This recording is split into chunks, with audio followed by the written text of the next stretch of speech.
Manslaughter but not murder for the teenage killers of PC Andrew Harper. The News with Lucrezia Millarini. Good evening. The widow of PC Andrew Harper has spoken of her pain and disappointment after 3 teenagers were cleared of his murder at the Old Bailey. Instead, the 3 were convicted of manslaughter. Lissy Harper said she now has her own life sentence to bear, compared to what could be a meagre number of years for the culprits. PC Harper died after he pursued the men last summer after responding to a robbery. You may find some of the details in Martha Fairley's report distressing. So, Martha, a really difficult trial for all involved. Yes, it was always going to be of the lockdown due to the...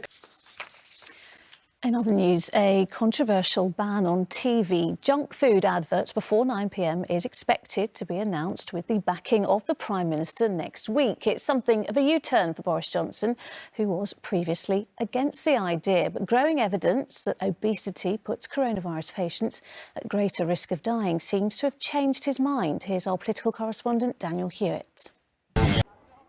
Mandatory mask wearing in shops and some other indoor spaces has come into force today in England. It was supposed to bring more people back into stores. Instead, it seems the confusing rules over their use isn't leading to the boost in numbers traders want. Damon Green has been out and about in Sheffield city centre to see how it's all going there.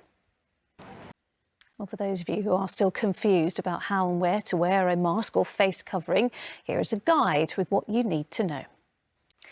Another change that is coming is that a further 5 countries are being added to the quarantine-free list for people arriving back in England. Well, concerns over a second wave of the virus coinciding with a winter flu surge have prompted the biggest ever rollout of the flu jab planned for September. 30 million people in England will be offered the vaccination to avert a crisis in hospitals, which could quickly become overwhelmed. But questions are being raised over whether it can be done. Plans for Scotland, Wales and Northern Ireland have not yet been confirmed. Rebecca Barry has the details. Still to come on the ITV Evening News.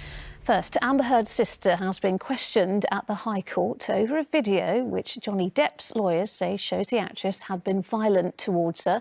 Mr Depp's barrister in the star's libel case against the Sun says it is evidence Whitney Henriquez's denials that Miss Heard attacked her were lies. Well, Juliet Bremner has... The Duke and Duchess of Sussex have launched legal action after drones were allegedly used to photograph their son at home in Los Angeles. After months stuck indoors during lockdown, it is a relief to finally enjoy the warm weather in parks and on beaches, but the litter left behind has reached epidemic levels, according to campaign group Keep Britain Tidy, and it's costing councils thousands more to clean it up, as Rupert Evelyn has been finding out. Finally, today, the world should have been watching the lighting of the Olympic flame in Japan, kicking off the greatest show on earth. But with Tokyo 2020 having been delayed by the pandemic, so too has the dream of competing for many. But while some may be disappointed, for 2 British hopefuls, it has its positives. Paul Davis has been to meet them. And that is all for now. Tom is here with news at 10, but from me and all the team, have a very good evening. Bye-bye.